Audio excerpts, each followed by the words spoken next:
Bonjour, bien-aimés de Dieu. Connaissez-vous Malchus? Son nom est cité 5 fois dans les évangiles. Il n'y a pas de hasard avec la parole de Dieu, surtout quand un nom est répété à divers endroits de la Bible. C'est forcément pour une bonne raison. Les différents détails qui sont donnés nous poussent à nous arrêter pour examiner la parole en vue de discerner ce qui nous est utile.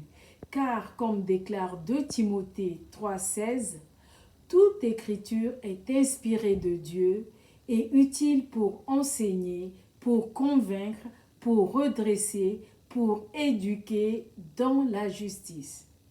L'épisode de notre passage de méditation a lieu le soir du jeudi saint, lors de l'arrestation de Jésus dans le jardin des Oliviers, en Jean chapitre 18, versets 10 à 11.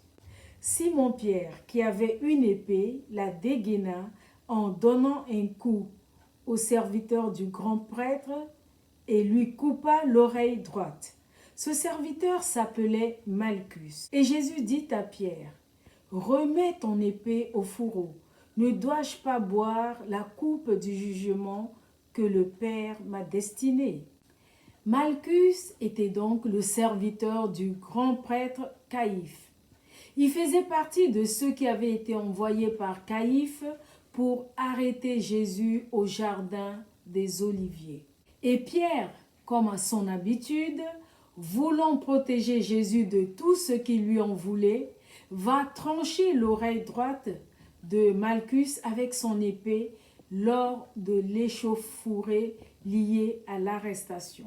Mais Jésus remet aussitôt l'oreille coupée en place tout en reprenant une fois de plus Pierre, car la violence n'est pas ce qu'il a enseigné à ses disciples. En sa qualité de serviteur du souverain sacrificateur, toute agression envers Malchus était punie plus sévèrement que sur une autre personne, voire même passible de mort, selon la loi juive de l'époque. Jésus, en remettant l'oreille de Malchus en place, fait disparaître toute preuve d'agression de la part de Pierre qui ne mérite plus la condamnation, car Jésus a effacé sa faute.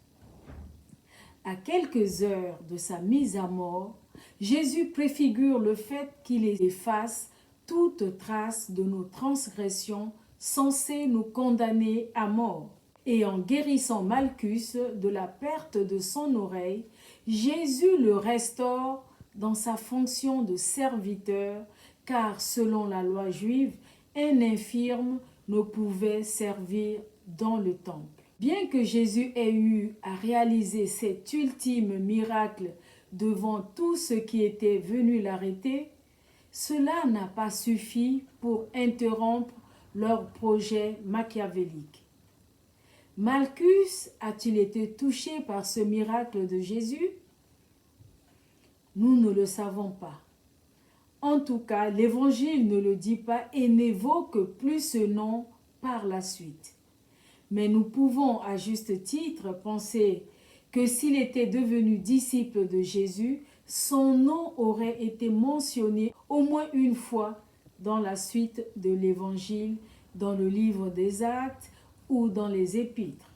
Nous pouvons donc légitimement en déduire que malgré ce miracle extraordinaire, Malchus n'a pas choisi de suivre Jésus. Quelle leçon en tirer pour nous? Jésus peut faire un miracle dans la vie de quelqu'un sans pour autant que cela se traduise par le moindre changement dans sa vie spirituelle. Quelqu'un peut expérimenter une guérison physique miraculeuse et rester perdu, le cœur complètement endurci. Bien-aimés, voir les prières exaucées ou recevoir des bénédictions de Dieu ne signifie pas que les personnes concernées sont automatiquement sauvées. Seul celui ou celle qui reçoit Jésus-Christ comme sauveur de sa vie est sauvé. Et c'est là le plus grand des miracles. Quand Dieu t'attire à Jésus et que tu places ta confiance en lui, le plus grand de tous les miracles se produit dans ton âme. Tu nais de nouveau à une nouvelle vie par sa grâce infinie. Amen. Prions ensemble. Mon Seigneur et mon Dieu, alors que nous venons de clôturer la semaine sainte avec ta glorieuse résurrection, le récit de la scène avec Malchus durant ton arrestation nous interpelle, bien qu'il semble anodin ou qu'il semble passer inaperçu pour beaucoup de personnes. Nous mesurons à quel point, Seigneur Jésus, tu aimes les tiens, car tu les as préservés dès le début en demandant de les laisser partir. Et tu as guéri l'oreille blessée de Malchus pour éviter des ennuis à Pierre. Tu nous montres par ailleurs que la violence n'est pas acceptable car tu es le prince de paix. Tant d'amour et de compassion ne peut que transformer. Mais nous comprenons aussi que tu ne convaincs que ceux qui se laissent convaincre ou toucher par toi. Nous te rendons gloire et te disons merci de nous aimer à ce point, au nom de Jésus. Excellente journée dans le discernement et la reconnaissance de l'œuvre de Jésus-Christ dans nos vies. Soyez tous bénis.